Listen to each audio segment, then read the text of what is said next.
didn't know.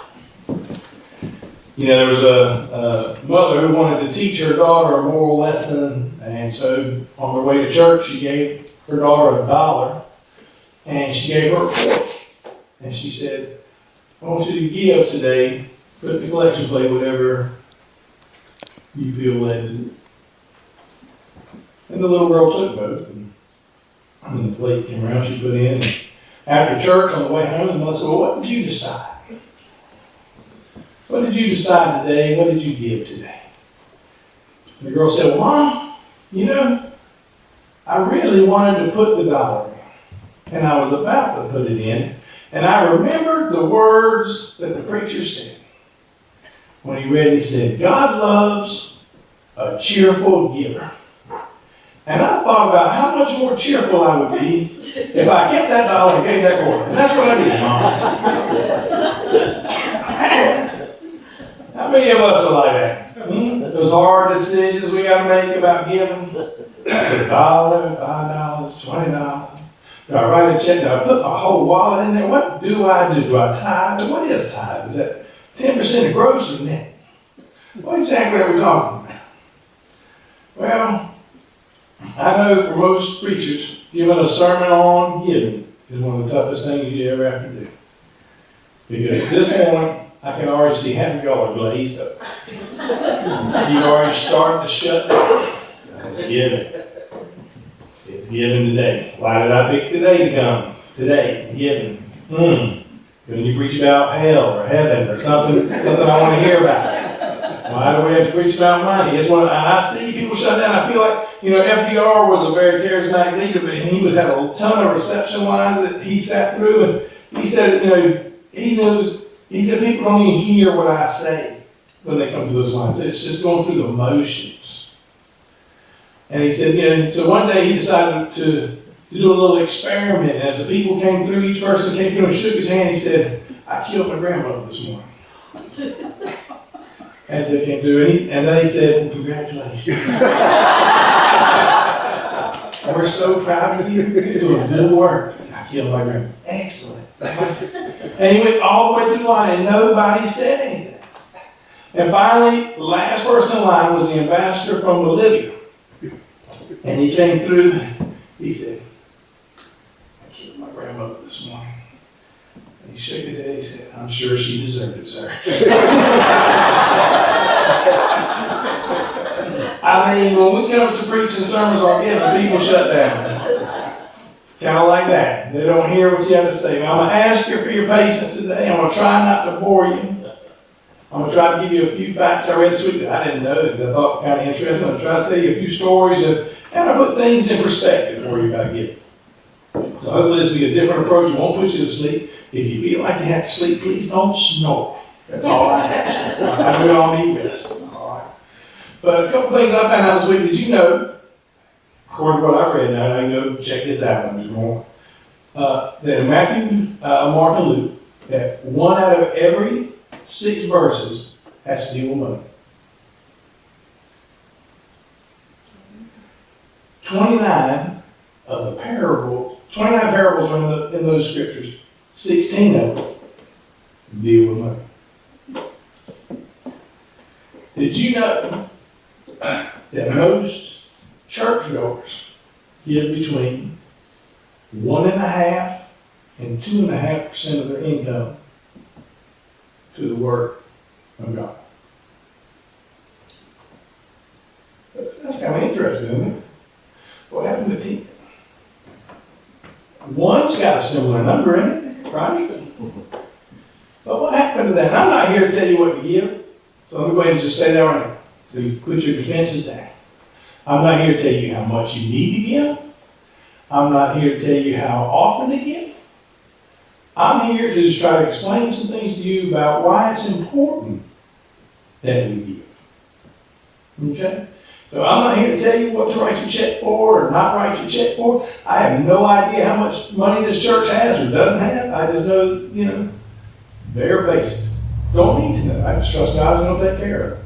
That's how I operate my life. So Grant says, yeah, you ought to get involved in finance a little often. No, that's not true. We do fine. But what I do is I just want to share some things with you about how important it is. Because what it's about is not that God needs your money. Or the church has to have your money. This is about a relationship. This is about your relationship with God. This is personal. That's why it's not my business to begin. It's not my business to tell you what to do. This is between you and your Creator. All right? And I'm mindful of the story of James. Not James the disciple. There's another James. James was the father of Jimmy, a 5-year-old boy. And one day James wanted to do something really special for his son. So he called his son into the room and he said, Jimmy, he said, what? If you could do anything you want to do right now, what would you want to do? Jimmy thought about it for a minute. And he said, I'd like some fries from McDonald's. If that's that easy enough, he said, I think we can do that. He said, get your coat and let's go to McDonald's. And he got his coat, they went out and got in his white Chevy truck and headed to McDonald's. And you ever seen a 5-year-old excited about something? They're dancing in the seat, right? They're happy.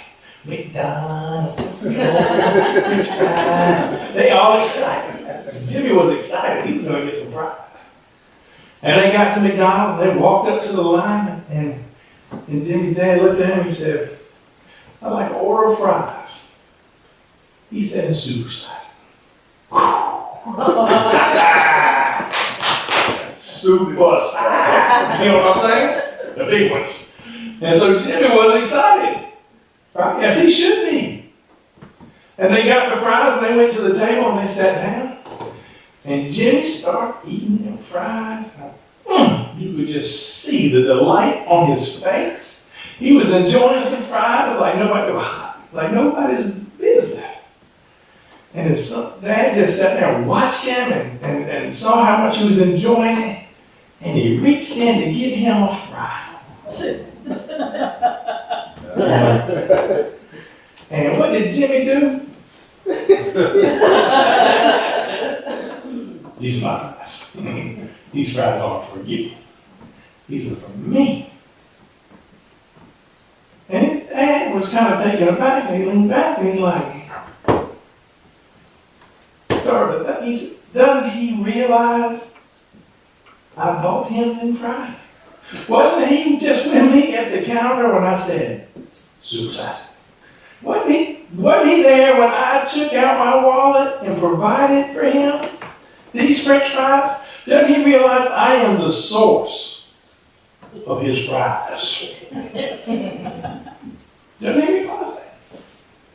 And then he started thinking some more. He said, and doesn't he realize that I am 6 foot tall, 195 pounds, and I can surely take those fries if I want. That his 5-year-old, 45-pound self is not going to keep me from the fries if I want. Doesn't he realize this? Or doesn't he realize that I can go back to that counter and order so many fries that he would get sick of fries before he left here eating those places? Doesn't he realize that? Or doesn't he realize that if I truly just wanted some fries, I go up there and order some fries for myself? I can surely afford them. Right? Doesn't he realize that? Doesn't he realize who I am and how powerful I am?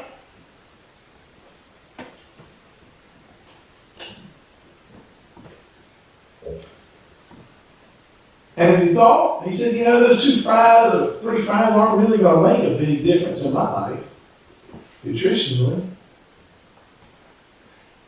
I really don't need them. But what he wanted was to share in the joy of the world he had created by buying Jimmy those fries. He wanted to spend some time in fellowship with his son.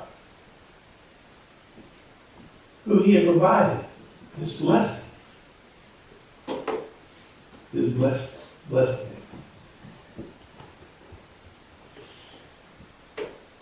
But you wasn't have no part of it.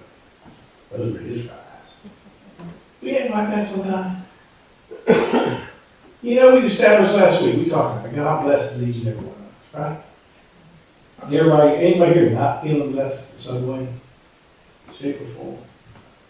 I feel blessed in so many ways, each and every day. Whether through health, and not perfect health, but more health than a lot of people have. Money, not rich, but I don't go hungry, as you can see. Right? I don't miss a meal. Speaking of meals, I don't miss meals. Some people don't eat for days. Water, I get up every morning. If I want water, I just go to the refrigerator and I take that glass.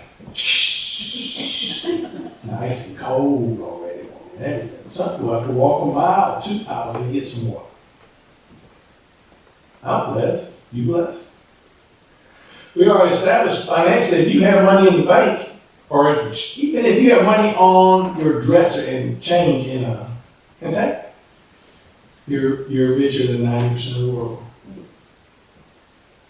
Now you may not seem rich by U.S. standards, but you're rich. And just don't know it.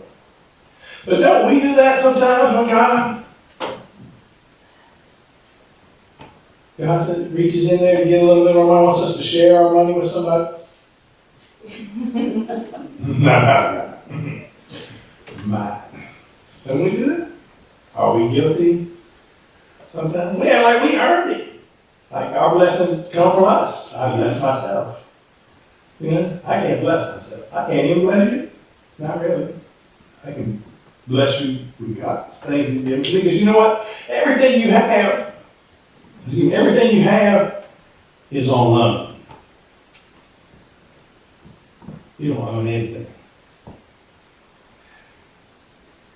I got some bad news. We're all just passing through. This is not your permanent home. This is not your final destination.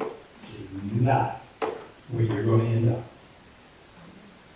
I can say that with all confidence. We are all just passing through. Some of us have short journeys. Some of us have long journeys. Some of us have easy journeys, rough journeys, smooth journeys, less journeys, rough journeys. Right? But one thing is for sure, that this road will assuredly end at some point. We don't know when, we don't know how. And one thing is for sure, all that money you collect, all that money you wrap your fist around, you know, gotta have that money. Nobody gonna take that money from me. You know how we act? You ever made a fin? You know when you grab money like that, what you do? Make a fist. Hey, you never made a friend with a fist. Not one. You know, we grab that, we hold on so tight, like we're afraid. We're afraid if we give some of that away, that the God who provided it to us in the first place can't replenish it.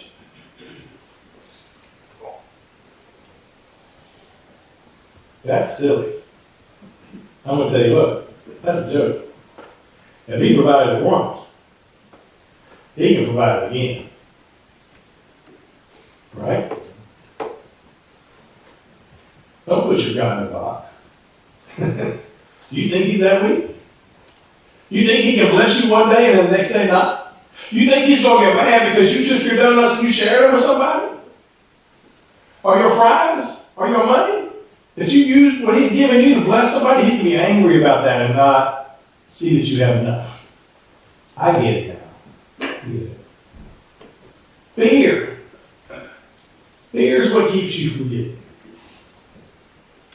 We're afraid. We're run out. I don't know how much longer I got this journey, but I need enough to get there. All right?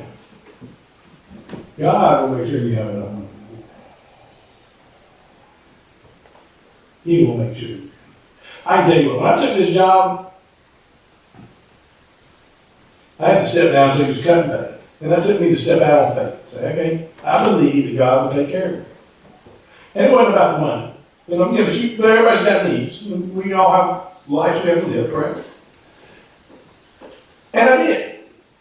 And that's probably one of my biggest fears, is that, what if I don't have enough? What if I don't have enough? What if I have to lose weight? What if I can't afford to go to the barber and get a haircut? I mean, and what if I didn't have enough? I'll just tell you, I've been here, what, a year and a half?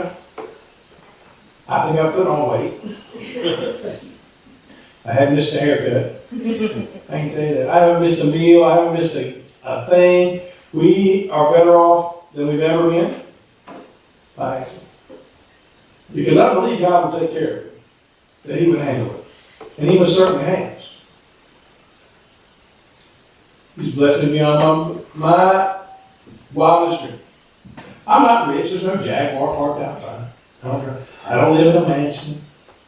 But I don't need those things. You see, those things aren't important to me. This is important to me, right here. These four walls. Now we have to realize what's in these four walls needs to go out there. You see, you can't help people with a closed fist. You got to open up your arm. You got to be able to help other people. You got to open up your heart. You can't live out of fear. You can't let fear of not having enough rule you, be your guidelines for giving. Because if that is your guidelines, your money will certainly stay in your pocket or in your bank account or on your dresser or in your jar or wherever it is all the days of your life until you have no more. Let me ask you this. If you had 30 days, would you live differently? 30 days. Documented days, 30 days, you're done. Do whatever you need to do, you have 30 days. But everything that you have be so important to you then? Would your cars, would your houses be important? Not going to do you much good in 30 days. Would your bank account be important? Not really, other than, one to provide for whoever you left behind. It would be important. What would be important would be relationships that you build. People's lives you had touched. That would be what's important. And you know what? That is what's important today anyway. None of us are promised 30 days. None of us are promised 10. Nobody's promised 10 hours. I may not finish this sermon. There's no promises. We live moment by moment. Those same relationships that will be so important if we have 30 days should be important right now. Today. This very minute. Each of us. You see, when we give, we touch somebody's lives. We are a reflection of God's love for us. You preach the best sermon any preacher could ever preach when you help someone else. Because when you do that, you are a direct reflection of God's love. You, not me, you. And you. 50 people here who can touch 50 lives. Just like that, we do.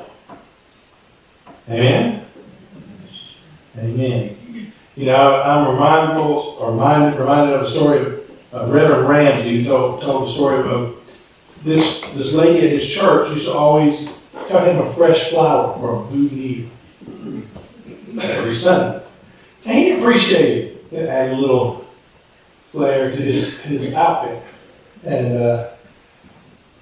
after a while, it just became every day.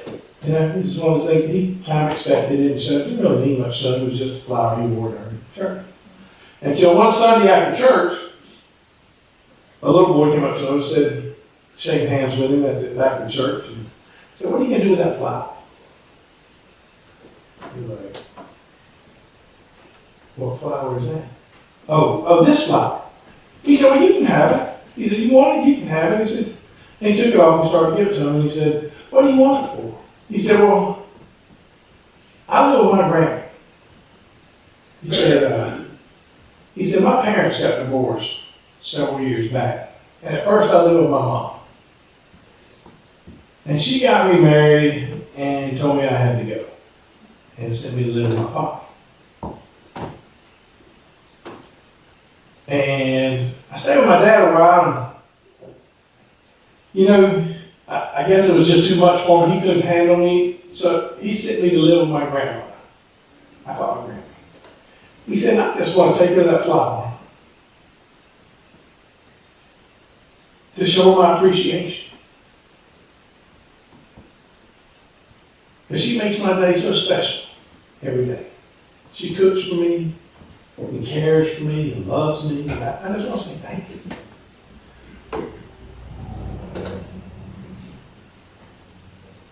And Reverend Ramsey stopped for a minute because he realized that this is a very special story. God was really speaking. You know, he said, you know, you put his flower back on.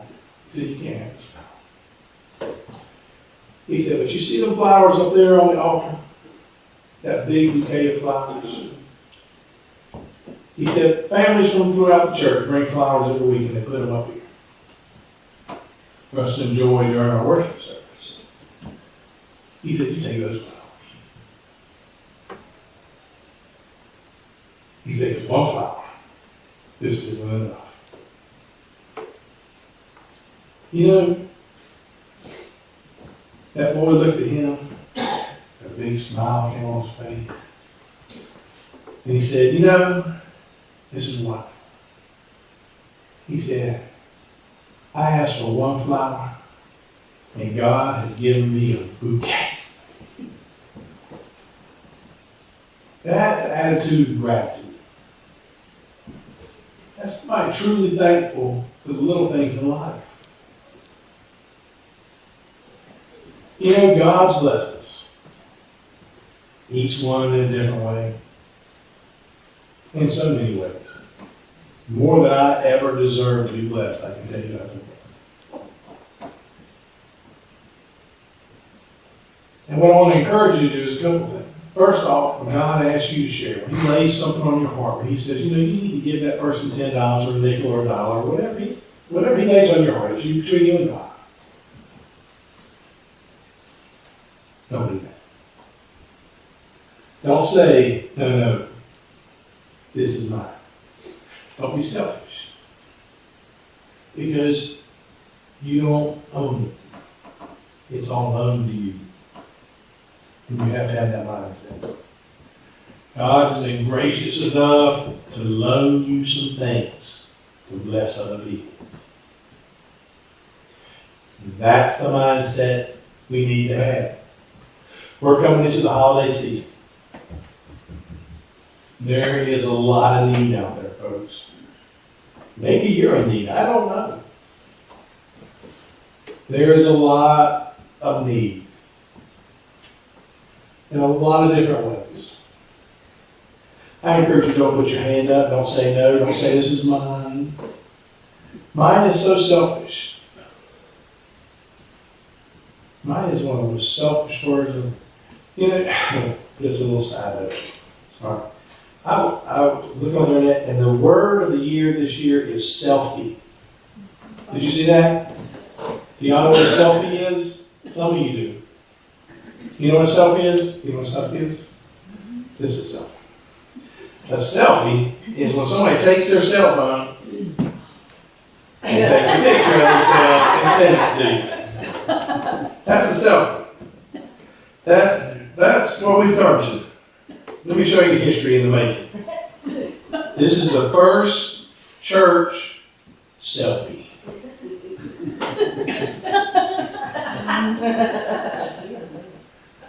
Exactly. It's all about me. And see, he didn't take it. That's God speaking to you. So there ain't gonna be no selfie in my house. Amen. All right. It's not about. That's what the world's come to. The selfie's about this person's taking a picture.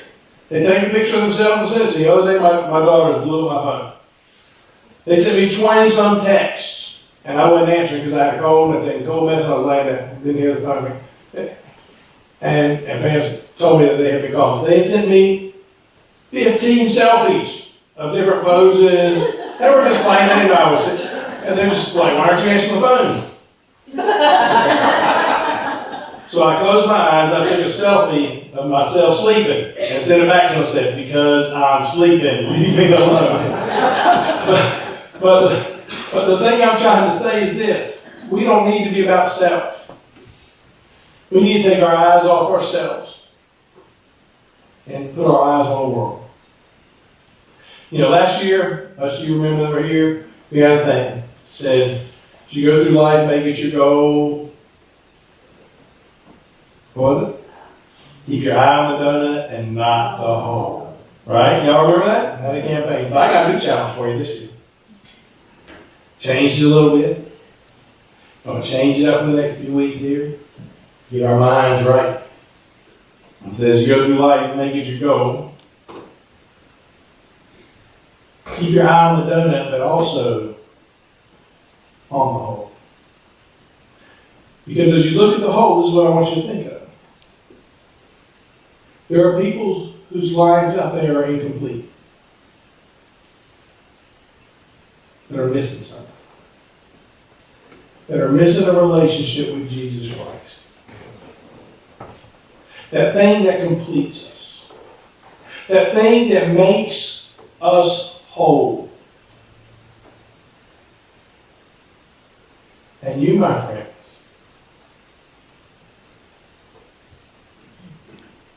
are the tool that God can use to complete that donut, to fill that hole. He's given you gifts. He's given you blessings. Only you recognize them. Only you know them. I don't know you like that. But you know who you are, and you know what you have to use. And I would encourage you to keep your eye on the hole, not your hole, on those around you. Those you know who don't have that relationship with Jesus Christ, but need it. And then I want you to figure out how you can use your blessings to be a reflection of a God that loves each and every one of us, not just the ones in church. Amen? Amen. Our hymn response today is going to be hymn number 258. Who at the door is standing? Who would stand and join me as we sing? During this hymn, if you would like to come forward and make a confession of faith in Jesus Christ, we invite you to do that.